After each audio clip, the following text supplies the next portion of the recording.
우리 사랑하는 성도님 평안하셨는지요? 또 한 주가 지나고 또 하나님 앞에 예배드릴 시간입니다. 다 만나지 못하지만 다 같은 마음으로 우리 하나님 앞에 예배드리기를 원합니다. 다 같이 찬송가 471장, 새 찬송가 415장으로 먼저 찬송드리고 예배드리도록 하겠습니다. 471장 새 찬송가 415장입니다.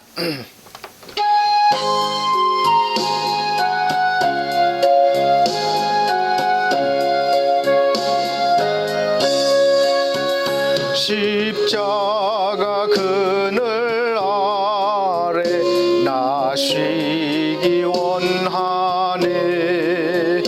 저 햇볕 심이 뜨겁고 또 짐이 무거워.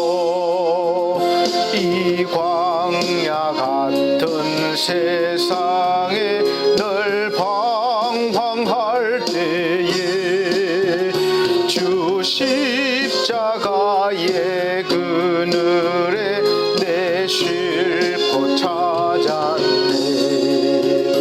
내 눈을 밝히 떠서 저 십자가 볼 때 날 위해 고난 당하신 주 예수 보인다.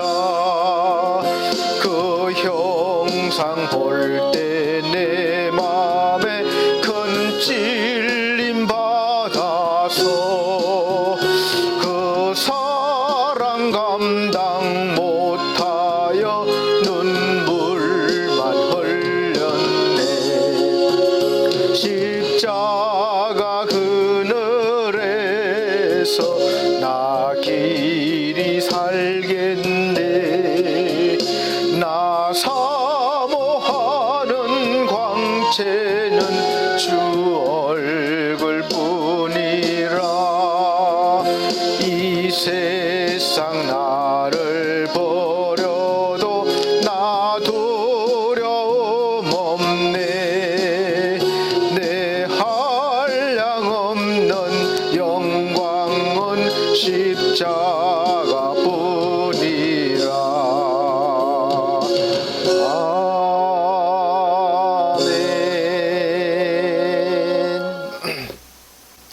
다 같이 묵도하심으로 3월 둘째 주 예배를 하나님 앞에 경건한 마음으로 드리도록 하겠습니다.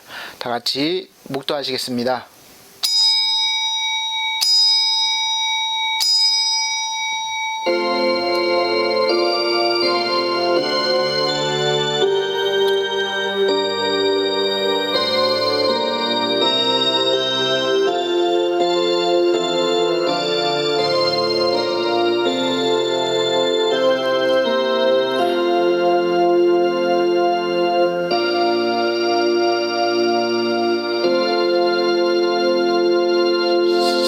자들아, 너희는 너희의 지극히 거룩한 믿음 위에 자신을 세우며 성령으로 기도하며 하나님의 사랑 안에서 자신을 지키며 영생에 이르도록 우리 주 예수 그리스도의 긍휼을 기다리라. 어떤 의심하는 자들을 긍휼히 여기라. 또 어떤 자를 불에서 끌어내어 구원하라.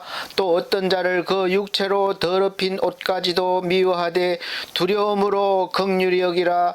능히 너희를 보호하사 거침이 없게 하시고 너희로 그 영광 앞에 흠이 없이 기쁨으로 서게 하시리.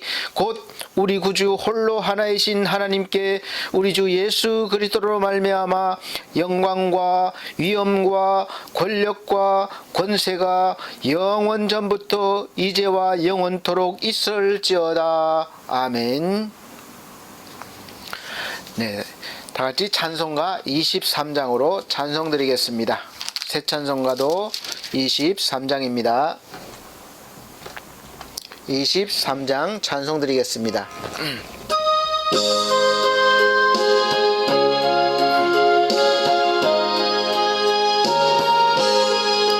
만입이 내게 있으면 그 입 다 가지고 내 고저 하시는 종을 늘 찬송하겠네. 내 은혜로신 하나님 날 도와주시고 그 크신 영광 널리 펴 다 알게 하소서. 내 주의 귀한 이름이 날 위로하시고 이 귀의 음악 같으니 참 희락되도다. 내 죄의 권세 깨뜨려 그 결박 부시고 이 주한 마음을 비로소 곧 정케 하셨네. 아멘.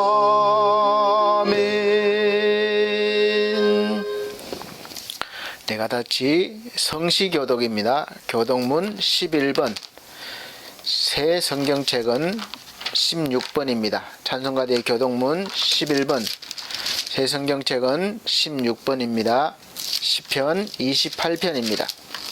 제가 한 절, 우리 성도님들께서 한 절 이렇게 봉독해 나가도록 하겠습니다. 여호와여, 내가 주께 부르짖으오니 나의 반석이여 내게 귀를 막지 마소서. 주께서 내게 잠잠하시면 내가 무덤에 내려가는 자와 같을까 하나이다. 내가 주의 지성소를 향하여 나의 손을 들고 주께 부르짖을 때에 나의 간구하는 소리를 들으소서. 악인과 악을 행하는 자들과 함께 나를 끌어내지 마옵소서. 그들은 그 이웃에게 화평을 말하나 그들의 마음에는 악독이 있나이다. 그들은 여호와께 행하신 일과 손으로 지으신 것을 생각하지 아니하므로 여호와께서 그들을 파괴하고 건설하지 아니하시리로다. 여호와를 찬송하며 내 간구하는 소리를 들으심이로다. 여호와는 나의 힘과 나의 방패시니 내 마음이 그를 의지하여 도움을 얻었도다. 여호와는 그들의 힘이시요 그의 기름 부음 받은 자의 구원의 요새시로다. 아멘. 네, 다 같이 사도신경으로 신앙고백 드리도록 하겠습니다. 나는 전능하신 아버지 하나님 천지의 창조주를 믿습니다. 나는 그의 유일하신 아들 우리 주 예수 그리스도를 믿습니다. 그는 성령으로 잉태되어 동정녀 마리아에게 나시고 본디오 빌라도에게 고난을 받아 십자가에 못 박혀 죽으시고 장사된 지 사흘 만에 죽은 자 가운데서 다시 살아나셨으며 하늘에 오르시어 전능하신 아버지 하나님 우편에 앉아 계시다가 거기로부터 살아있는 자와 죽은 자를 심판하러 오십니다. 나는 성령을 믿으며 거룩한 공교회와 성도의 교제와 죄를 용서받는 것과 몸의 부활과 영생을 믿습니다. 아멘. 네, 다같이 찬송가 56장입니다. 찬송가 56장, 새 찬송가는 44장입니다. 네, 통일 찬송가 56장, 새 찬송가는 44장. 지난 1회 동안에 다같이 찬송 드린 후에 기도하는 시간 갖도록 하겠습니다.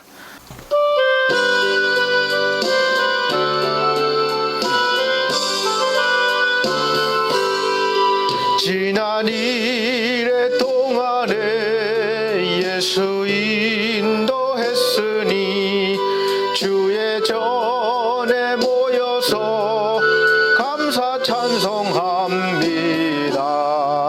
가장 복된 이 날은 하늘 안식표로다. 가장 복된 이 날은 하늘 안식표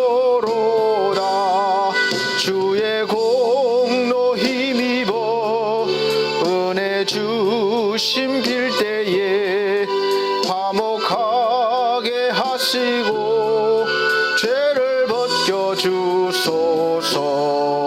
세상 걱정 버리고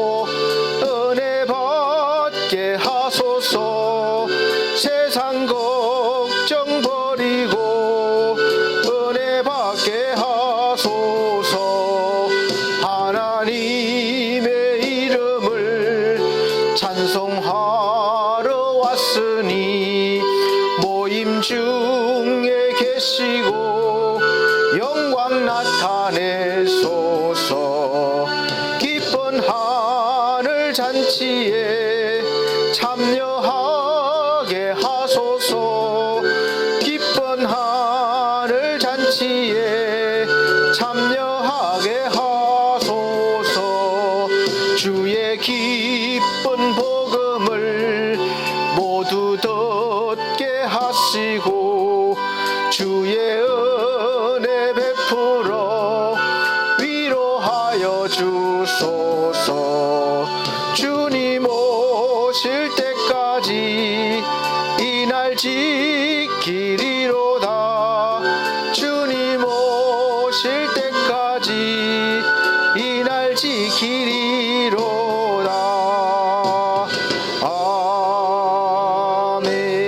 아멘. 다 같이 기도하시겠습니다.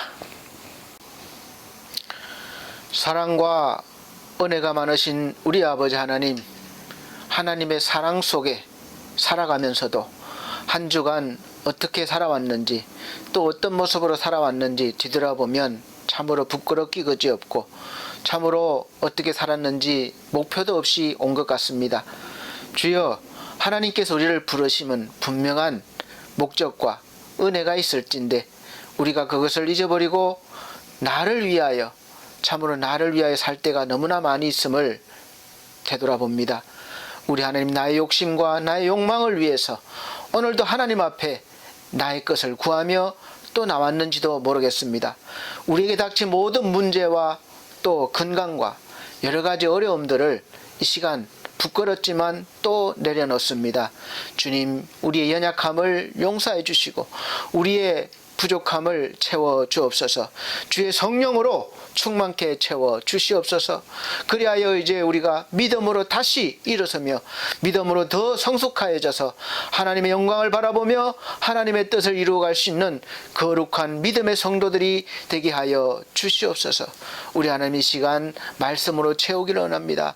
이 시간 하나님의 말씀이 들어오셔서 우리의 모든 악과 모든 부족함을 없애주시고 채워주셔서 온전히 하나님의 은혜 안에 거할 수 있도록 하여 주옵소서. 참으로 세상과 또 이 사회가 너무나 힘들고 어려운 가운데 있다고 다들 외칩니다. 우리 하나님, 언제나 어려움은 있어 왔습니다. 그러나 이제 이 어려움 속에서 우리가 하나님을 바라보게 도와주시고 그 하나님을 바라봄으로 말미암아 하나님의 도우심을 받아서 이 어려움을 잘 감사하며 이겨낼 수 있도록 도와주옵소서. 날마다 우리 삶 속에 그 어떤 모습 속에서도 감사와 찬송이 나올 수 있는 그런 믿음의 사람들로 세워 주시옵소서. 오직 하나님만이 영광 받아 주옵기를 바라옵니다. 또한 이 시간 예배를 통해서 우리가 위로받고 또 회복되어지기를 원합니다. 고침받기를 원합니다. 우리 하나님, 또다시 우리를 세워주시고 온전케 하여 주시옵소서. 오늘도 주의 말씀 듣겠습니다. 함께하여 주옵소서.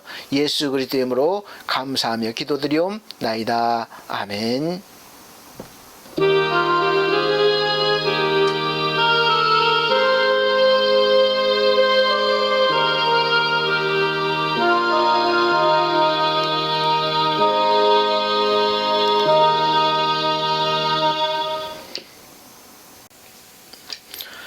네, 감사합니다. 오늘 하나님께서 우리에게 주시는 말씀은 신약성경 갈라디아서입니다. 갈라디아서 2장 19절로부터 20절 말씀입니다. 하나님께서 우리에게 주시는 말씀은 갈라디아서 2장 19절로 20절 말씀입니다. 제가 천천히 봉독해 드리도록 하겠습니다.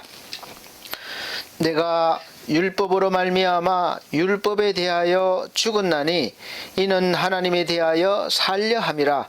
내가 그리스도와 함께 십자가에 못 박혔나니 그런즉 이제는 내가 사는 것이 아니요 오직 내 안에 그리스도께서 사시는 것이라. 이제 내가 육체 가운데 사는 것은 나를 사랑하사 나를 위하여 자기 자신을 버리신 하나님의 아들을 믿는 믿음 안에서 사는 것이라. 아멘.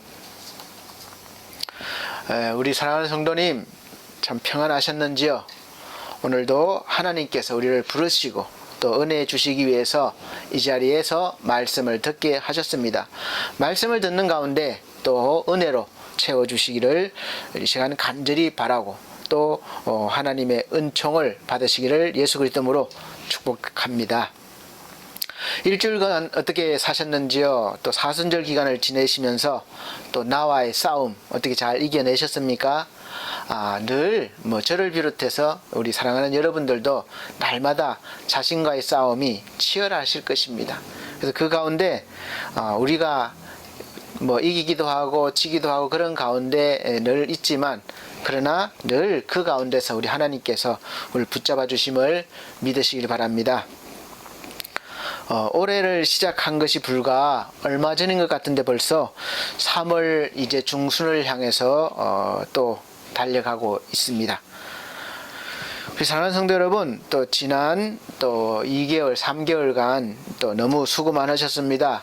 한 1년 전부터 시작된 이 코로나 바이러스가 사회적으로 감염되고 확산되기 시작하면서부터 이제 1년이 지난 것 같아요. 그래서 우리 그동안 살아오시느라고 수고 많으셨죠. 참 수고하셨습니다. 한번 인사라도 한번 해보시기 바랍니다. 그래서 이 시간 우리 주님께서 우리 사랑하는 성도님 한 분 한 분 위로해 주시고 또 힘을 주시기를 이 또 봄이 시작되는 날에 우리 하나님의 은혜가 있으시기를 예수 그리스도로 축복합니다. 그래서 작년부터 계속적으로 이어진 이제 그 거리두기로 인한 경제 이 한파가 와서 저와 여러분 각자의 삶 속에서 여러 가지 어려움과 고비들이 있었습니다. 그러나 그렇지만 언제나 우리와 함께 계시는 저와 여러분의 삶 속에서 역사하시고 또 지금 여기까지 인도하신 에벤에셀의 하나님께서 우리에게 이 시간 감사와 또 찬송이 넘치게 하실 줄을 믿습니다. 또 우리가 영적인 눈을 떠서 하나님을 바라볼 수 있게 해주시기를 이제 간절히 바랍니다. 우리가 왜 감사해야 되는가 하면 우리 인생을 우리 힘으로 사는 것 같지만 참 사실은 우리는 하나님의 은혜로 사는 사람들입니다. 그래서 오늘 말씀의 제목을 지금 하나님의 은혜를 경험하라는 제목으로 말씀을 전하는 것입니다. 그래서 우리가 어떤 상황 속에서도 절망하지 않고 또 하나님을 찬양하고 주님을 바라보는 그런 그리스도인들인 것이죠. 그래서 어떠한 상태에서도 우리 삶 속에서 찬양과 감사를 하는 것이 바로 성령 충만한 삶이라고 할 수가 있겠습니다. 저는 이 봄에 우리 성도님들이 모든 것이 하나님의 은혜였습니다 라는 믿음의 고백을 늘 하실 수 있으시기를 바랍니다. 오늘 본문과 고린도전서 15장을 보면 고린도전서를 기록한 이 사도 바울은 그 어떤 사도보다도 많은 어려움을 겪었습니다. 자신이 또 하나님께 받은 은혜를 또 감당할 수 없다는 것을 그 어려움 가운데 깨달은 것이죠. 이 사도 바울은 자신이 그처럼 믿음의 사도가 된 것은 자신의 모든 삶 속에서 일어난 일들이 다 하나님의 섭리 속에 있고 또 하나님의 은혜로 된 것임을 알고 그렇게 믿음의 말을 한 것입니다. 저 사람이 나를 모략을 해서 또 저 사람이 나와의 관계가 좋지 않아서 또 경제적으로 어려움이 와서 여러 가지 이유가 있겠지만 그러나 그 모든 가운데 다 그것이 하나님이 함께 하시고 또 하나님의 섭리 가운데 있다는 것을 알았던 것입니다. 오늘 사도 바울은 하나님의 은혜에 대해서 이야기하면서 오늘 본문에서는 하나님의 은혜를 헛되이 받지 말 것과 또 고린도전서 15장 10절에서부터는 나의 나 된 것은 하나님의 은혜로 된 것이고 내가 모든 사도보다 더 많이 수고하였지만 그것도 다 하나님의 은혜라고 말씀하고 있습니다. 이 사도 바울의 일생을 들여다보면 가히 초인적이라고 표현할 수 있을 정도예요. 그는 안디옥 교회를 선교적 교회로 크게 부흥을 시켰습니다. 기독교를 유럽에 최초로 전한 역사적인 인물이 되었고 이 사도 바울은 온갖 고생과 어려움을 다 당했지만 또 숱하게 매를 맞기도 했고 또 감옥에 갇히기도 하고 결국은 복음을 전하다가 순교를 당했습니다. 다른 이들이 보면 어쩌면 예수 믿다가 늘 쫓겨다니고 우리가 원하는 안정적인 삶을 살지 못하고 늘 쫓겨다니고 억울하게 살다 죽은 것처럼 보이지만 정작 바울 자신은 그렇게 생각하지 않는 거예요. 그냥 하나님께 보이기 위해서, 내가 사도니까 다른 사람에게 보이기 위해서 그런 것이 아니라 정말 이 사도 바울의 그 내면에는 그 하나님에 대해서 또 자신이 정말 영광스러운 삶을 살았다고 고백을 하고 있습니다. 매일매일의 삶이 기쁨과 감사로 가득 찼고 또 위대한 업적을 남기게 된 그 모든 이유도 다 모든 것이 다 하나님의 은혜로 된 것이라고 이렇게 증거하고 있는 것입니다. 죄와 사망의 문제를 해결해 주시고 영생을 주신 이 하나님의 은혜를 깨닫는 순간 이 바울의 마음속에 주님이 함께 하시고 또 주님을 위해서 일하고 싶은 그 마음이 이 불타올랐기 때문에 그래요. 그래서 하지 않으면 견딜 수가 없을 정도였습니다. 그래서 이 목사나 선교사나 장로나 집사나 이 직분을 맡은 사람들은 하나님의 은혜가 없이는 또 하나님의 은혜가 아니고서는 그렇게 믿음으로 빛나는 삶을 살 수가 없는 것입니다. 바울은 은혜를 알고 살았습니다.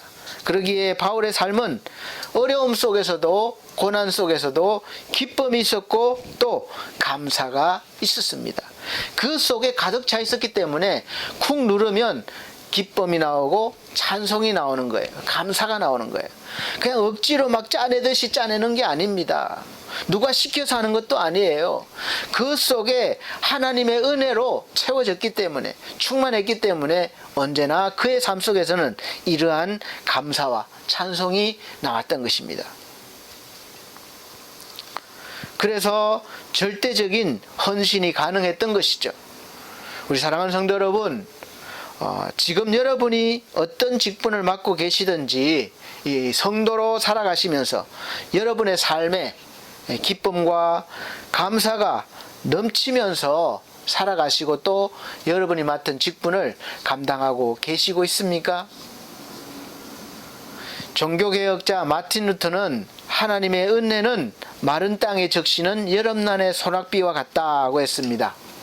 만약에 이 여름철에 소낙비가 없으면 그 넓은 대지도 초목도 메말라 시들고 말았을 것입니다. 오늘 사도 바울이 하나님의 은혜를 강조하는 것은 바로 바울 자신이 하나님의 풍성한 은혜의 그 체험을 했기 때문에 그렇다고 말씀하고 있어요. 그리고 그 체험이 바로 자신의 삶의 원동력이라고 믿고 있었던 것이죠. 여러분들도 이제 이 생명이 소생하는 이 봄날에, 이 봄철에 여러분의 생애 속에서 풍성한 하나님의 은혜를 경험하시고 다시 한번 삶의 원동력을 찾으시기를 예수 그리스도로 축원합니다. 우리의 생애 속에서 하나님의 은혜를 계속적으로 한 번이 아니라 단번이 아니라 계속적으로 경험하기 위해서는 첫째로 하나님의 은혜를 우리가 믿고 고백을 해야 합니다. 하나님의 은혜로 되었습니다. 모든 것이 하나님의 은혜입니다. 이런 믿음의 고백이 있어야 하는 것이죠. 이 고백이 쉬운 것 같아도 절대로 쉬운 게 아님을 여러분이나 저나 잘 알고 있는 사실입니다. 우리는 나에게 어려움이 닥치면 감사가 잘 나오지 않아요. 또 기쁨이 없어요. 대신에 어두움이 가득 차 있는 것입니다. 우리 내면의 두려움과 어두움과 분노와 이런 것들이 원망과 좌절이 가득 차 있지 감사와 찬송이 있지 않습니다. 유명한 음악가 하이든은 오스트리아 출신 작곡가인데 오라토리오, 천지 창조를 창작하였습니다. 작곡하였습니다. 그가 66세 되던 해에 지나온 생애를 회고하면서 얼마나 감사한지 그 은혜에 보답하기 위해서 창세기 내용을 기초로 만든 곡입니다. 그는 매일 기도하면서 이 곡을 썼다고 해요. 하나님이 큰 은혜를 부어주신 결과로 그 곡이 탄생한 것입니다. 곡이 완성된 후에 한 번은 이런 일이 있었다고 해요. 많은 사람들이 막 하이든을 찬양하면서 하이든 연호하면서 하이든에게 천지창조 연주를 부탁을 했습니다. 그러자 그가 이렇게 대답했다고 해요. 여러분, 잠깐만 하늘을 보십시오. 고개를 들고 위대한 하나님을 찬양합시다. 모든 게 하나님이 주신 은혜입니다. 나는 아무것도 한 게 없습니다. 이런 고백이 있었기 때문에 그에게 계속적으로 하나님의 은혜가 부어진 것이죠. 이것이 바로 은혜 위에 은혜의 역사인 것입니다. 고린도전서 15장 10절에는 그러나 내가 나 된 것은 하나님의 은혜로 된 것이니 내게 주신 그의 은혜가 헛되지 아니하여 내가 모든 사도보다 더 많이 수고하였으나 내가 한 것이 아니요 오직 나와 함께 하신 하나님의 은혜로라, 이렇게 고백하고 있습니다. 바울은 지나온 인생의 발자취 하나하나를 회고해 보면서 그렇게 회고해 볼 때에 모든 게 하나님의 은혜였음을 고백하고 있는 것입니다. 이 고백은 좋을 때 한순간의 감정으로 한 것이 아니에요. 바울 서신 전체의 내용에 이 고백이 다 깔려 있음을 볼 수가 있습니다. 어느 한 부분에는 원망과 좌절이 가득 차 있고 또 잘 될 때는 기쁨과 감사가 있고 그것이 아닙니다. 어려울 때나 기쁠 때나 좋은 일 있을 때나 모든 삶 가운데 이러한 모든 것이 다 깔려 있었던 것이죠. 바울의 인생이라고 할 수 있습니다. 바울의 예전 이름은 다 아시다시피 사울입니다. 사울은 가장 큰 자라는 뜻이라고 해요. 바울은 또 반대로 가장 작은 자라는 뜻이기도 합니다. 자기는 사울일 때 보면 가브리엘 문화에서 가말리엘 문화에서 공부하고 바리새인 중에 바리새인이요 당시 당당한 로마 시민권을 가진 가장 큰 자인 줄 알았어요. 대단한 자인 줄 알았는데 은혜를 받고 보니까 자기는 가장 작은 자요 죄인 중에서도 괴수라고 하는 것이죠. 그렇게 고백을 했습니다. 은혜를 받고 보니까 자기를 보는 눈이 완전히 달라진 거예요. 이것이 은혜의 능력입니다. 우리도 그런 체험을 할 수 있어요. 우리가 기도하든 어떻든 우리가 하나님 앞에서 우리가 은혜를 받으면 체험을 하면 정말 내 모습이 바로 보이는 거예요. 누가복음 15장에 제가 자주 예화를 듭니다만 아들이 아버지의 품을 떠나서 이제 먼 타국으로 갑니다. 아버지로부터 간섭받기를 싫어해서 그래도 자기의 주어진 법적인 상속은 받고 싶은 모양이죠. 그래서 아버지께 당당하게 요구했습니다. 내가 받을 재산을 미리 좀 주십시오. 그렇게 해서 먼 타국으로 갔습니다.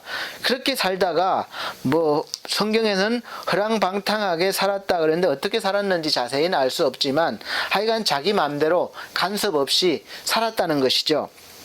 그런데 잘 됐으면 사실은 더 큰 문제겠죠. 아버지 품으로 돌아오지 않으니까. 근데 잘 될 리가 있겠습니까?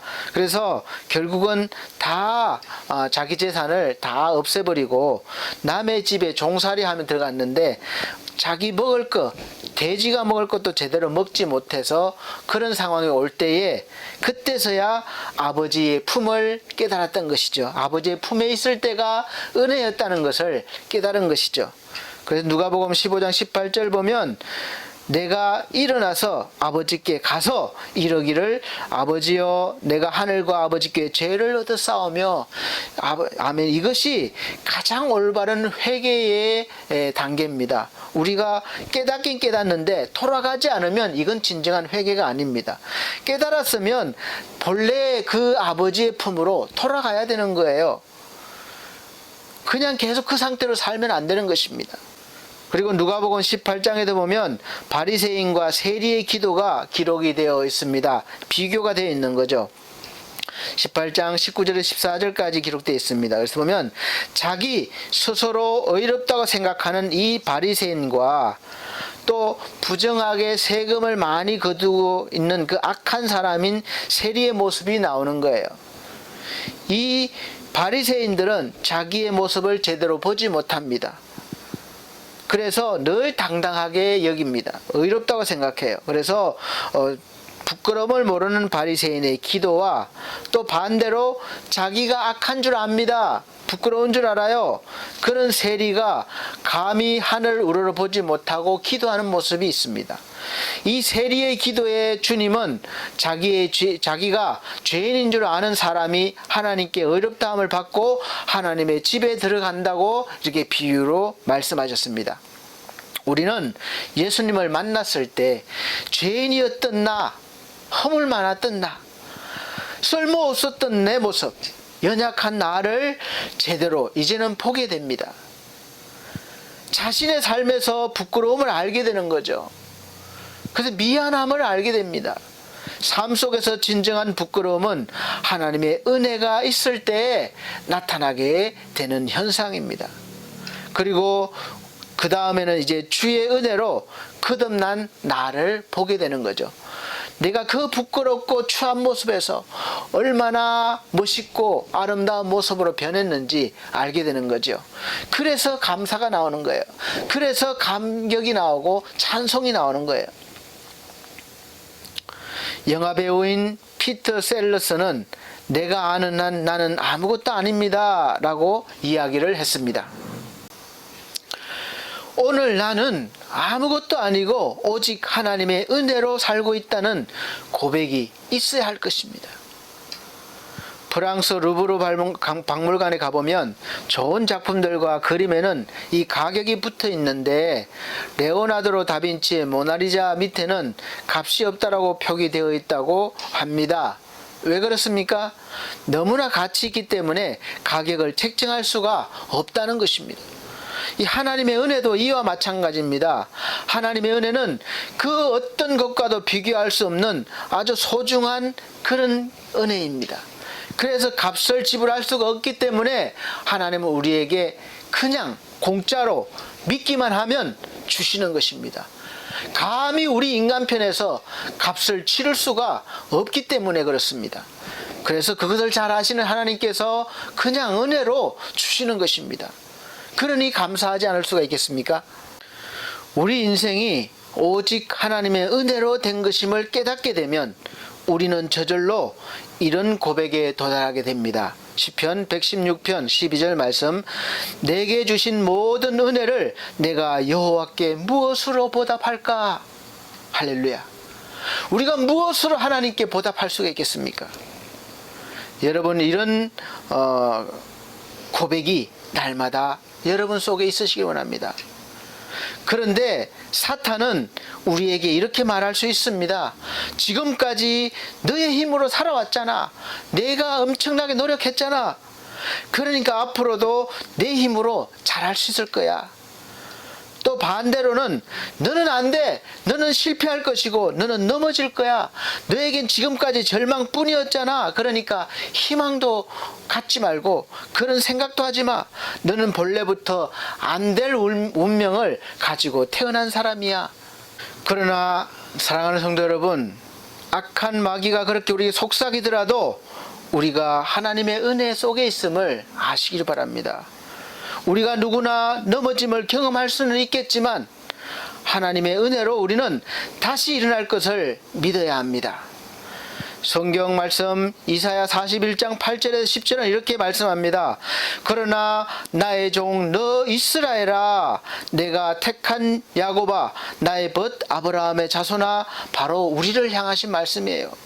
내가 땅 끝에서부터 너를 붙들며 땅 목퉁이에서부터 너를 부르고 내게 이르기를 너는 나의 종이라 내가 너를 택하고 싫어하여 버리지 아니하였다 하였노라. 두려워하지 말라. 내가 너와 함께함이라. 놀라지 말라. 나는 내 하나님이 됨이라. 내가 너를 굳세게 하리라. 참으로 너를 도와주리라. 참으로 나의 의로운 손으로 너를 붙들리라. 아멘. 그러니까 사랑하는 성도 여러분, 그 어떤 것도 두려워하지 마시기 바랍니다. 하나님이 우리와 함께 하십니다. 하나님 우리를 도와주실 것입니다.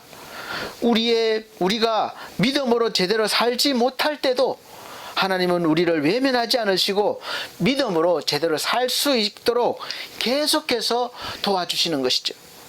그러므로 지금 이 순간에도 하나님이 여러분을 붙들어 주시고 계심을 믿으시길 바랍니다. 우리가 어떤 자격이 있어서가 아니라 우리가 자격이 없음에도 불구하고 하나님의 사랑과 은혜로 이 자리에 있음을 믿음으로 고백하시는 여러분들이 되시기를 바랍니다. 이것이 하나님의 은혜예요. 우리의 삶은 그래서 언제나 하나님 앞에 이 사실을 고백하면서 호흡을 시작해야 됩니다. 그래서 언젠가 설교하면서 아침의 기도와 정오의 기도와 밤의 기도를 나누어 드렸던 적이 있습니다. 그때 아침의 기도가 뭡니까? 일어나자마자 호흡하면서 하나님께 감사를 올리는 것이죠. 그렇게 시도해 보시기 바랍니다. 그러면 자연스럽게 모든 것이 하나님의 은혜입니다. 모든 것이 하나님의 사랑입니다. 그래서 오늘도 나는 주님을 찬양합니다. 주님께 감사합니다. 라는 고백이 넘쳐나올 것입니다. 우리 생애 속에서 하나님의 은혜를 계속적으로 경험하기 위해서는 둘째로 하나님의 은혜를 우리가 말로 또 몸으로 표현해야 되는 것이죠. 나타내야 되는 것입니다. 그 은혜가 헛되지 않았습니다 라는 감사가 있어야 합니다. 지금까지 수많은 사고와 사건이 일어났음에도 또 비록 그 사건 속에 연루됐다 할지라도 우리가 오늘 여기까지 온 것을 감사해야 할 것입니다. 수많은 기도가 응답된 것에 대해서도 감사해야 하고 또 우리가 금년에도 우리에게 꼭 필요한 은혜를 넘치게 부어주셨음과 또 앞으로 주실 것을 믿고 더 감사하는 것이죠. 믿음이 더 자라게 하시고 열매를 많이 맺게 해주시는 것을 생각하고 감사해야 합니다. 우리의 삶의 모든 시간들을 되돌아보면 너무도 감사할 제목들이 많다는 것을 알게 됩니다. 흔히 우리는 나에게 없는 것을 생각하고 안 된 것을 생각하면서 원망하고 불평합니다. 그런데 사실은 있는 만큼도 우리가 감사한 거예요. 그런 것조차 모든 것이 하나님의 은혜로 주어진 것이기 때문입니다. 심지어 고난과 시련조차 감사의 제목일 수 있습니다. 우리가 고난을 겪을 때는 힘들었는데 나중에 되돌아보면 그것조차도 나를 성장하시기 위한 하나님의 은혜였음을, 하나님이 허락한 은혜였음을 알게 됩니다. 사도 바울도 그런 체험을 했습니다. 고린도전서 12장 7절로부터 10절 보면 육체의 가시가 그를 괴롭혔습니다. 육체의 가시는 성경학자들은 여러 가지 의견들이 있는데 아마 심한 안질이었다 여러 있습니다. 그런 말도 있는데 이것조차도 감사했습니다. 육체의 가시 때문에 겸손을 유지하고 그로 인해서 계속 능력이 나타나니까 너무 감사하다는 거예요. 그래서 이제부터는 오히려 약한 것을 자랑하겠다고 그런 고백까지 했습니다.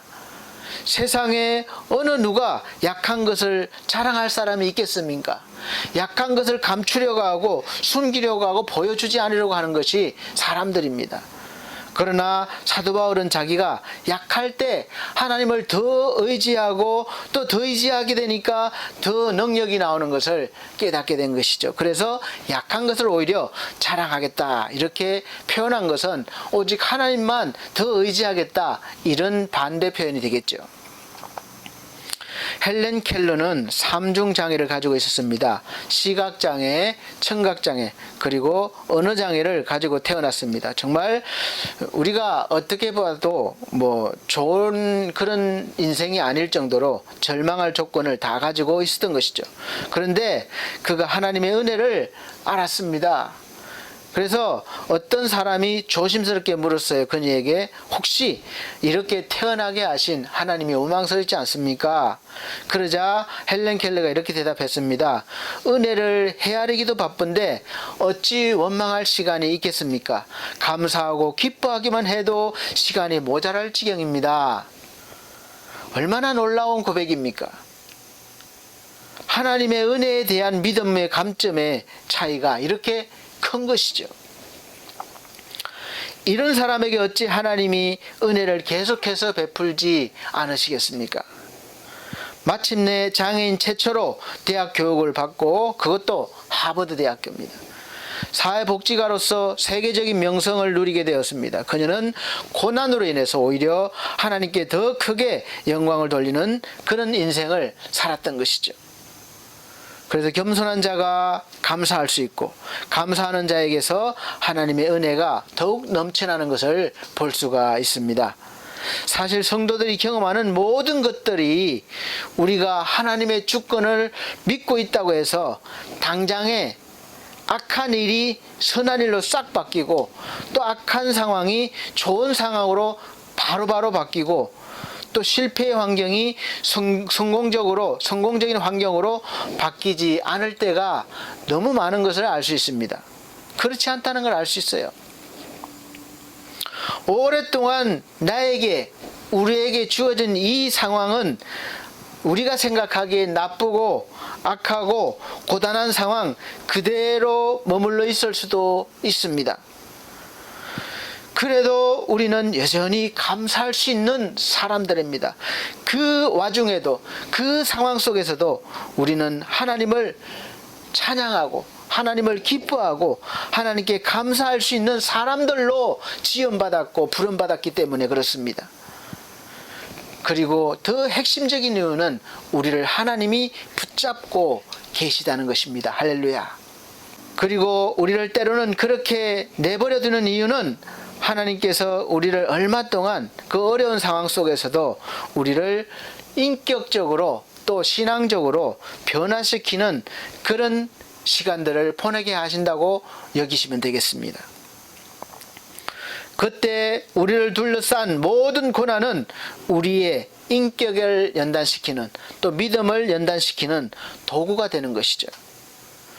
그리고 깨달은 사람은 이렇게 고백하게 됩니다. 마침내 시편 119편 71절 말씀처럼 고난당한 것이 내게 유익이라 이로 말미암아 내가 주의 율례들을 배우게 되었나이다.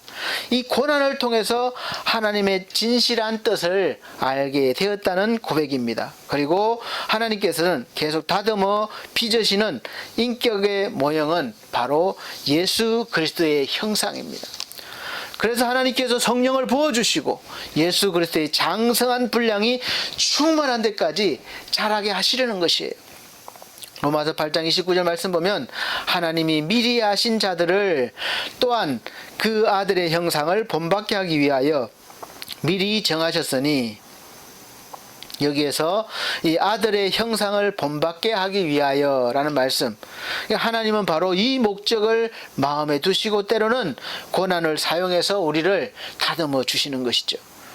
때로는 우리의 인내의 한계에 이르기까지 시련을 겪게 하시고 또 결국은 통과하게 하십니다. 이 엄청난 환난을 경험하면서 그것을 깨달은 욥은 이렇게 고백을 했습니다. 저나 여러분이나 이 욥만큼 고난당하진 않았을 거라고 믿고 있습니다. 그러나 느끼기에는 더 할 수도 있겠죠. 그러나 객관적으로 이렇게 비교해 봤을 때는 욥만큼 고난 당한 사람은 많지가 않습니다.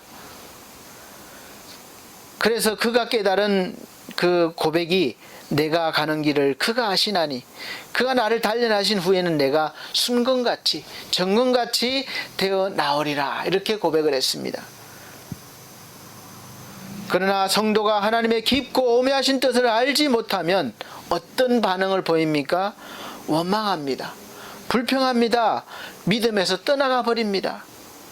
그리고 하나님이 주신 환경과 사람을 피해서 도망갈 궁리를 하게 됩니다. 요나처럼 도망가는 거예요. 그 환경을, 그걸 피해서 자기 살만한 곳으로 떠나가려고 합니다. 제가 그렇게 하려고 한 사람이에요. 저도 마찬가지예요. 정말 너무 힘드니까 피하고 싶고 또 원망이 생기는 것입니다. 그럴 때는 정면으로 맞서는 것도 괜찮지만 잠시 피해서 그 문제를 다른 관점으로 보는 것도 괜찮은 방법인 것 같기도 합니다. 하나님께서는 우리를 사랑하셔서 이 고난을 허락하시지만 당시에는 우리가 괴롭고 힘들어도 인내하면서 우리가 예수 그리스도 하나님의 아들의 형상을 본받기까지 성숙하고 거룩해지는 기회로 삼으라고 하시는 하나님의 뜻이 있음을 알아야 합니다. 하나님이 우리를 다듬어서 영화롭게 변화될 날을, 우리를 믿음으로 바라보시면서 이 시간 하나님께 감사하시기를 바랍니다. 할렐루야. 그래서 고린도전서 15장 10절 말씀 또 읽어드립니다. 그러나 내가 나된 것은 하나님의 은혜로 된 것이니 내게 주신 그의 은혜가 헛되지 아니하여 내가 모든 사도보다 더 많이 수고하였으나 내가 한 것이 아니요 오직 나와 함께 하신 하나님의 은혜로라. 아멘. 결코 내게 주신 하나님의 은혜는 헛되지 않는다는 확신인 것입니다. 저번 주 설교에서도 말씀드렸지만 하나님의 은혜가 한순간에 어떤 부딪힘으로 사라지는 것이 아닙니다. 없어지는 게 아니에요. 여전히 하나님의 은혜는 우리 속에 있습니다. 우리가 믿음의 눈을 조금만 뜨면 하나님의 은혜가 여전히 나를 감싸고 계심을 알 수가 있을 것입니다. 그래서 하나님의 은혜로 지금 내가 만들어졌습니다 라는 감사의 고백이 나오는 거죠. 사랑하는 성도 여러분, 어떤 상황이 있든지 하나님의 은혜에 감사하시기를 예수 그리스도 이름으로 축복합니다. 그런 믿음을 가지십시오. 또 하나님 주시기를 바랍니다. 하나님, 내가 오늘 하나님의 은혜로 살아가게 됨을 감사합니다. 그리고 나의 남은 생애의 모든 시간 속에 하나님의 은혜로 살아가기를 원하오니 나의 삶을 하나님의 은혜로 채워주십시오. 이렇게 기도하시기 바랍니다. 그리고 믿음으로 나가시는 저와 여러분이 다 되시기를 주의 이름으로 축원합니다. 우리의 생애 속에 하나님의 은혜를 계속적으로 경험하기 위해서는 마지막 세 번째로 하나님의 은혜를 붙잡아야 됩니다. 야고보서 4장 8절 말씀에 하나님을 가까이 하라 그리하면 너희를 가까이 하시리라 이렇게 말씀하셨습니다. 하나님을 가까이 하고 하나님의 은혜를 붙잡는 것이 무엇보다 중요합니다. 붙잡는다는 말은 항상 이 가슴에 품고 있다는 말이에요. 고린도전서 15장 10절 끝부분을 보시면 그래서 내가 한 것이 아니요 오직 나와 함께 하신 하나님의 은혜로다 이렇게 말씀하고 있는 것처럼 나된 것은 내가 아니라 하나님의 은혜로 되는 것임을 우리가 알아야 됩니다. 사랑하는 성도 여러분, 오늘 지금 내가 살아있고 또 이렇게 호흡하는 바는 철저히 다 하나님의 은혜임을 아시길 바랍니다. 운이 아니에요. 내가 건강관리를 잘 지켜서도 아닙니다. 물론 일정 부분 그 영향도 분명히 있지만 핵심은 하나님이 나를 지켜주셨기 때문이고 나를 붙잡고 계시기 때문임을 믿으시길 바랍니다. 그래서 겸손해지는 거예요.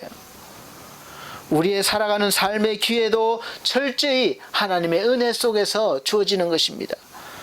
하나님의 은혜로 오늘도 내가 호흡하고 찬양하고 하나님의 은혜로 내가 지금 이 순간에도 예배를 드리고 있는 것입니다. 그리고 하나님의 은혜로 오늘도 믿음으로 내가 일어나는 것이죠. 그러므로 하나님의 은혜를 늘 마음에 품고 은혜를 붙잡으면 남은 우리 삶 속에서 놀라운 주의 은혜를 더 경험하게 될 것을 믿습니다. 이것이 바로 은혜 위에 은혜가 될 것입니다. 무엇보다 구원을 허락하신 하나님의 은혜를 붙잡으시길 바랍니다. 우리는 예외 없이 하나님 앞에 죄인이었어요. 그 죄로 인해서 영원히 죽을 수밖에 없었습니다. 그런데 예수님의 십자가의 그 대속으로 은혜와 죄와 사망에서 구원받은 존재가 됐습니다. 우리가 십자가 은혜로 믿음으로 구원받았지만 그 믿음조차도 하나님이 주신 것입니다. 내가 결정해서 한 것이 아니에요. 내가 결정해서 교회에 나가고 내가 하나님을 믿기로 내가 결심해서 믿고 그렇게 생각한다면 착각이요 오만입니다. 요한복음 15장 16절 말씀에는 너희가 나를 택한 것이 아니요 내가 너희를 택하여 세웠나니 이는 너희로 가서 열매를 맺게 하고 또 너희 열매가 항상 있게 하여 내 이름으로 아버지께 무엇을 구하든지 다 받게 하려 함이라. 그렇게 말씀하셨어요. 하나님께서 우리를 먼저 택하셨고 예수 그리스도를 통해서 하나님께 무엇을 구하든지 다 받게 하시려고 택하셨다는 거예요. 이 얼마나 놀라운 사실입니까?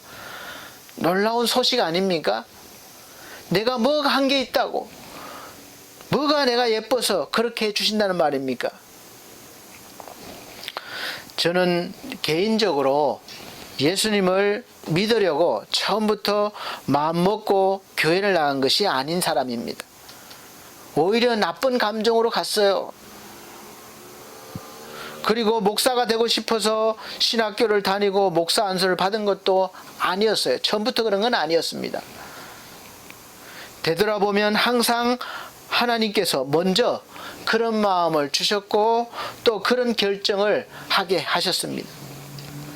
그리고 지금도 이 목사로서 이 자리에서 설교하는 일들이 어떤 때는 정말 힘들 때도 있습니다. 한 인간으로서 이 마음에 이 감정의 파도가 막 출렁일 때는, 심하게 칠 때는 이런 마음으로 이런 모습으로 어떻게 이 거룩한 자리에 서서 감히 하나님의 말씀을 선포할까 전할까 그런 마음도 듭니다. 그래서 설 자신이 없는 거예요. 내 자신을 볼 때 너무 초라하고 너무 볼품없어서 나 자신도 어떻게 하지 못하는데 어떻게 이런 모습으로 다른 사람들을 향해서 설교를 할 수 있을까, 말씀을 전할 수 있을까, 이런 자괴심이 들 때도 있습니다. 한두 번 그런 것이 아니에요. 종종 있습니다. 그럴 때 제가 다시 마음을 바로잡고 자세를 고쳐잡고 옷깃을 여미고 시작하는 게 아니에요. 제가 뭐 다시 훈련을 해서 뭐 돌을 닦아서 다시 시작하는 거 아닙니다. 그 전에 먼저 하나님의 은혜를 구하고 하나님의 은혜를 받고 다시 깨닫고 다시 일어서는 것입니다. 지금까지 그렇게 해왔습니다. 하나님의 은혜를 느끼면 지금 나의 모습 이대로 하나님이 끌어안아 주시고 또 하나님의 일을 여전히 맡기게 하게 하신다는 놀라운 은혜를 깨닫고 또 용기를 내서 한 걸음 걷게 된다는 거예요. 그러니까 하나님이 나를 충성되이 여기셔서, 저는 충성된 게 별로 없는 것 같아요. 그런데 하나님께서 그래도 나를 충성되이 여기셔서 오늘 이 자리에 제 하나님의 일을 맡기셨다는 것입니다. 그를 깨달을 때가 너무 감사하고 하나님의 놀라운 은혜라는 것이죠. 어메이징 그레이스입니다. 나 같은 죄인 살리신 주 은혜 놀라워 잃었던 생명 찾았고 광명을 얻었네. 너무 놀라운 은혜죠. 그래서 에베소서 2장 8절 말씀에는 너희는 그 은혜에 의하여 믿음으로 말미암아 구원을 받았으니 이것은 너희에게 난 것이 아니요 하나님의 선물이라. 정말 우리가 가만히 생각해 보면 내가 어떻게 예수님을 믿게 되었는가 그렇게 생각이 들 때도 있어요. 공부를 해서 된 것도 아니고 노력해서 된 것도 아니고 뭐 해서 된 것이 아니에요. 하나님께서 내 마음에 먼저 성령을 보내주시고 또 감동을 주셔서 믿게 하신 것입니다. 저절로 믿게 된 거예요. 소식을 들을 때에 믿게 된 것입니다. 그러니까 내가 구원받은 것은 오직 하나님의 은혜라고 고백할 수밖에 없습니다.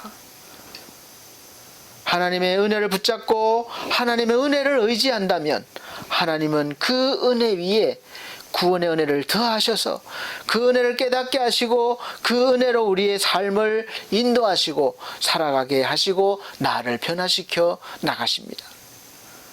그러나 우리의 의지와 결심으로 과연 이 믿음을 끝까지 지켜나갈 수 있을까요? 그것은 불가능합니다. 우리가 오늘도 내일도 변함없이 믿음을 지켜나갈 것이라고 단언할 수 있는 것은 우리 자신에게 그 근거가 있는 것이 아닙니다. 나에게 있는 것이 아니라 전적으로 하나님께 달려 있습니다. 다시 말해서 큰 소리 치지 말라는 거예요. 전적으로 하나님의 은혜요 하나님의 선하심에 달려 있음을 아시길 바랍니다. 그러기에 빌립보서 1장 6절 말씀에 이르기를 너희 속에 착한 일을 시작하신 이가 그리스도 예수의 날까지 이루실 줄을 우리가 확신하노라 이렇게 말씀했습니다. 우리의 결심과 의지로 되는 것이 아니라는 거예요. 그래서 하나님 아버지 그 아버지의 신실함으로 인해서 우리가 영원한 하나님 나라에 들어가기까지 우리 믿음을 지켜주실 것을 믿는 것이죠. 사랑하는 성도 여러분, 하나님은 언제나 우리가 이것만은 이 문제만은 이 인간만은 도저히 안 된다고 생각하는 절망의 순간에 그 순간에 새로운 소망의 문을 열어주십니다. 홍해바다 앞에서 절망하고 있는 그 백성에게 하나님은 홍해바다를 갈라서 나갈 길을 열어주시는 것이죠. 저와 여러분의 인생에 지금 앞이 홍해바다같이 막혀있다 할지라도 하나님께서 시온의 대로로 열어주실 것을 믿으시길 바랍니다. 인간의 즉 우리의 절망의 자리는 바로 하나님의 새로운 희망의 시작이라는 것을 아시기 바랍니다. 하나님은 능치 못하심이 없습니다.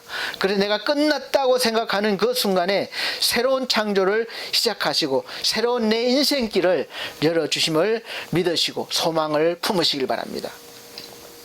지나온 과거에 얽매이지 마십시오. 오늘 이후로 새롭게 만들어 가실 하나님의 새로운 창조물인 나를 믿음으로 바라보시기를 바랍니다. 어제까지 내가 어떻게 살아왔는지 뒤돌아보지 마십시오. 물론 좋은 것은 뒤돌아보세요. 그러나 좋지 않은 것 자꾸 되새기지 마세요. 앞으로 하나님이 나를 일으켜갈 그 꿈을 꿔보십시오. 땜질을 하며 어렵게 살아가던 한 사람이 감옥에 갇혀서 12년 동안 옥살이를 했습니다. 세상 사람들은 이제 그의 운명은 끝난 것으로 믿었어요. 그러나 그는 그렇게 생각하지 않았습니다. 시련과 치욕의 순간이 그는 하나님의 새로운 시작이라고 굳게 믿었습니다. 그는 감옥에서 기도하면서 하나님이 주시는 영감을 받았고 그리고 마침내 기독교 서적에서 불면의 책인 고전인 그 철로역정이라는 책을 썼습니다. 바로 존 번연 이야기입니다. 철로역정은 성경 다음으로 많이 읽히는 기독교 서적입니다. 때론 우리가 감당하기 어려운 고난이 우리를 눈물나게 할지라도 하나님이 반드시 내 생애 속에서 은혜를 공급하여 주실 것이라는 믿음으로 나갈 때에 하나님은 반드시 역사하셔서 우리를 고난의 눈물을 우리에게 있는 그 고난의 눈물을 닦아주시고 기쁨의 눈물을 흘리게 하실 것을 믿으시기 바랍니다. 이스라엘 백성들이 광야의 힘든 여정을 할 때 하나님께서 그 광대하고 위험한 광야를 지나는 동안 특별한 보살핌을 베풀어 주심으로 이스라엘 자손들을 보호해 주셨습니다. 우선 매일매일 아침마다 만나를 내려주셨고 양식 걱정하지 않도록 해주셨습니다. 낮에는 구름 기둥을 보내주시고 내리쬐는 햇빛과 광야의 열기를 막아주셨고 밤에는 불 기둥을 보내주셔서 추위로부터 지켜 따뜻하게 해주셨습니다. 어둠을 밝혀주셨습니다. 물을 쉽게 구할 수 없는 광야였지만 반석에서 물을 내어 시원하게 마시게 하셨습니다. 신명기 29장을 보면 광야 생활하는 동안 한 사람도 굶어 죽거나 영양실조에 걸리지 않았고 그들의 옷이 낡지 아니하였고 신이 헤어지지 아니하였다고 말씀했습니다. 광야 생활은 날마다 오히려 놀라운 하나님의 기적을 체험하는 시간들이었습니다. 그것은 전능하신 하나님께서 그들과 함께 계시다는 증거였습니다. 증거가 된 것이죠. 사랑하는 우리 성도 여러분, 여러분도 지금 어려운 순간의 연속이지만 바로 하나님의 은혜를 바라보시고 그분의 손길을 붙잡으셔서 이스라엘 백성들이 경험했던 이 놀라운 은혜를 오늘부터라도 또 다시 경험하시기를 예수 그리스도 이름으로 축복합니다. 사도 바울만 하나님의 은혜를 받은 것이 아닙니다. 우리가 구원받은 것, 광야 같은 인생 여정을 지금까지 살아온 것 다 하나님의 은혜로 된 것입니다. 그렇다면 이제 우리의 삶, 오늘도 내일도 두려워하거나 걱정하지 말고 하나님의 은혜가 계심을 믿고 맡겨야 할 것입니다. 그리하면 사도 바울같이 나의 나된 것은 하나님의 은혜로 된 것이며 지금까지의 나의 삶은 오직 나와 함께 하신 하나님의 은혜로 되었고 또 앞으로도 하나님의 은혜로 될 것임을 고백하시는 그런 여러분들이 되실 것입니다. 다 은혜를 지금 받으시고 경험하시고 또 앞으로도 더 풍성히 경험하실 수 있으시기를 예수 그리스도 이름으로 축복합니다. 기도하시겠습니다. 하나님 감사합니다. 날마다 매 순간마다 하나님의 은혜가 넘쳤음을 이 시간 고백드립니다. 우리 앞으로 살아가면서도 늘 하나님의 은혜를 바라볼 수 있는 믿음의 눈을 열어주시고 또 누릴 수 있는 은혜를 허락하셔서 날마다 하나님께 감사와 찬송을 드릴 수 있는 존귀한 주의 백성들로 세워주시옵소서.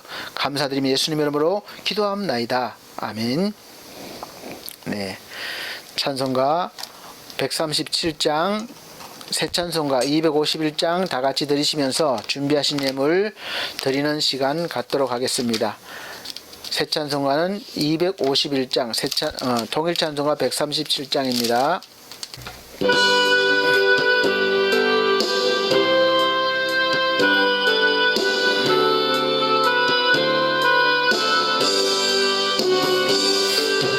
놀랍다 주님의 큰 은혜, 우리의 죄를 속하시려 갈보리 십자가 위에서 어린 양 보혈을 흘렸네.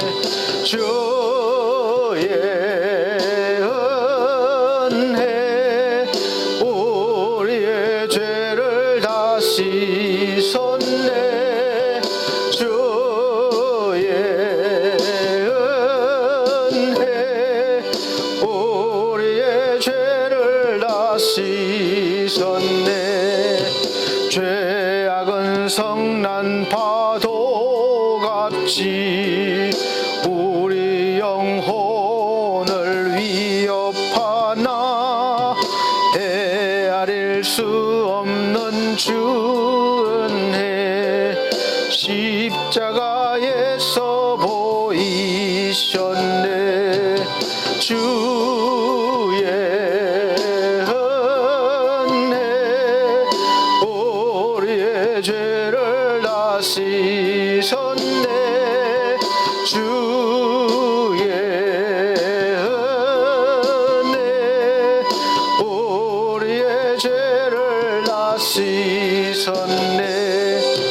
죄악에 물든 영혼들을 주께서 피로 씻으시되 지금도 흐르는 그 피에 눈보다 더히 계시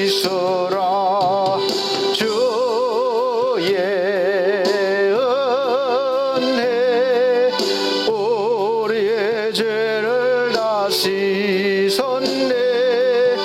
주의 은혜 우리의 죄를 다 씻었네.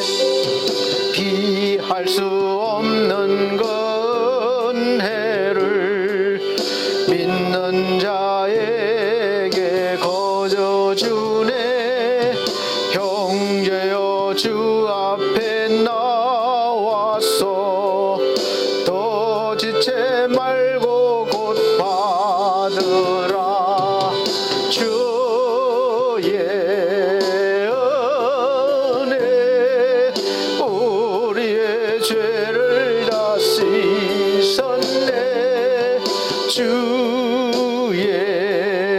은혜 우리의 죄를 다 씻었네. 아멘. 네, 드려진 예물 위에 기도드리겠습니다. 우리 하나님 아버지 감사합니다. 귀한 예물 드렸습니다. 11조 예물과 감사 예물과 주정헌금과 온갖 이렇게 예물 마음을 다해서 주님께 드렸습니다.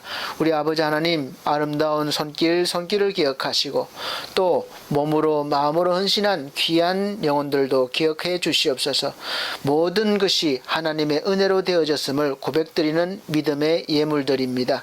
주여 받아주시고 또 저들의 삶 속에서 날마다 주의 은혜를 풍성히 경험할 수 있도록 날마다 복의 복을 더하여 주시옵소서. 하늘의 복으로 땅의 복으로 풍성히 채워 넘치게 부어 주옵소서. 예수 그리스도 이름으로 축복하고 기도하옵나이다. 아멘. 네, 교회 앞에 광고 말씀 드리겠습니다. 21년도 교회 표어는 주와 동행입니다. 주님과 동행하는 삶을 날마다 살아내시기를 부탁드립니다. 또 매주 주일 오전 11시에 영상으로 예배를 드립니다. 이제 다음 달부터 일반인 65세 이상부터 우리 이제 또 코로나 바이러스 예방 접종이 되면 아마 연말쯤 지나면서부터 면역 체계가 다 형성이 되면 내년부터는 우리가 마음 놓고 또 만나고 예배 드릴 수 있지 않겠나 기대를 합니다. 또 우리 그때를 위해서 또 열심히 또 힘내시길 바랍니다. 예배 잘 끊이지 않고 드려주시길 바랍니다. 세 번째는 성도들의 우리 가정과 직장과 사업을 위해서 기도해 주시길 바랍니다. 어려움 당하고 있죠. 또 어려울 때입니다. 이럴 때일수록 더 하나님 의지하시길 바랍니다. 4번 연약한 성도들 건강 회복과 믿음 회복을 위해서 기도해 주시기 바랍니다. 우리 찰분 성도님, 우리 금만섭 성도님 기도해 주셔서 많이 회복되셔서 너무도 감사드립니다. 그리고 우리 지상준 우리 귀한 영혼이 병원에 입원했다고 그래요. 그래서 열이 나고 토하고 또 장애를 갖고 있어서 참으로 어려움을 겪고 있습니다. 기도해 주시기 바랍니다. 제주 성도님을 위해서 기도해 주시고 또 근호출 영혼을 위해서도 기도해 주시기 바랍니다. 그리고 이 시간 또 하나님께서 이 모든 분들, 연약한 분들, 또 여러분의 연약한 모든 부분들을 만져주시고 회복시켜주시고 고쳐주시기를 예수 그리스도 이름으로 축복합니다. 코로나 바이러스 예방을 위해서 청결 잘 유지해 주시고 소독 잘 해주시고 마스크 착용 거리두기 계속되고 있으니까 계속 잘 지켜주시기 바랍니다. 사순절 기간입니다. 아직 조금 남았습니다. 우리 4월 3일까지 부활절 전일까지 또 잘 지켜주시기를 바랍니다. 믿음의 신앙이 더 성숙해지는 기간으로 보낼 수 있기를 바랍니다. 네, 찬송가 59장, 결단의 찬송 59장, 새 찬송가는 53장입니다. 다 같이 찬송 드리시고 축도로 예배를 마치도록 하겠습니다.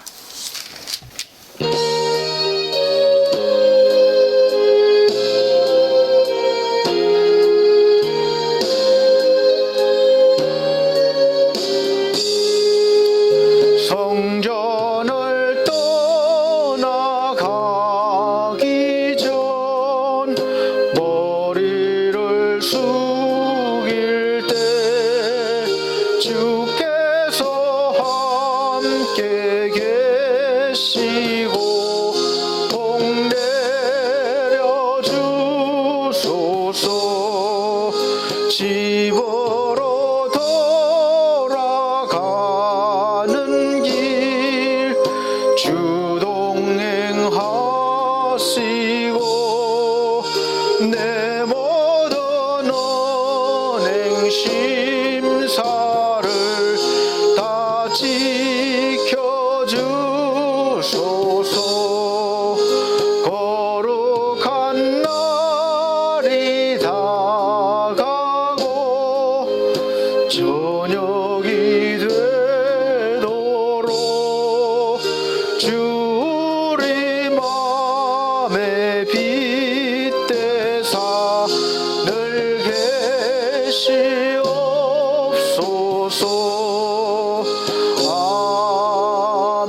아버지 하나님, 우리가 살아가면서 때마다, 시마다, 날마다 모든 것이 하나님의 은혜입니다 라는 고백을 할 수 있는 성숙한 믿음을 주시고 날마다 성령 충만함을 보내주시옵소서, 채워주시옵소서. 또 우리가 늘 하나님과 가까이 하기를 원합니다.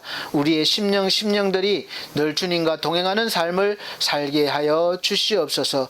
이 또한 하나님의 은혜가 있어야지만 가능한 줄로 압니다. 우리 하나님 은혜 베풀어 주시옵소서. 사랑하는 성도들, 한 주간 살아갈 때에 날마다 성령 충만함으로 하나님의 은혜 속에서 살아갈 수 있도록 복의 복을 더하여 주시옵소서.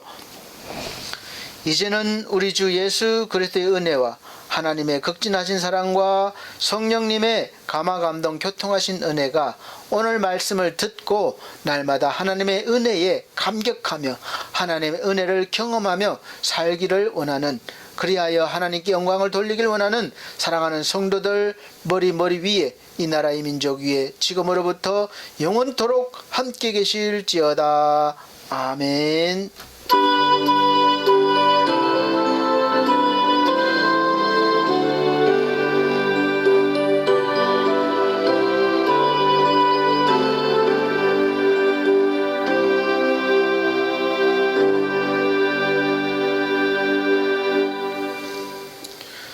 감사합니다. 하나님께 영광 돌립니다.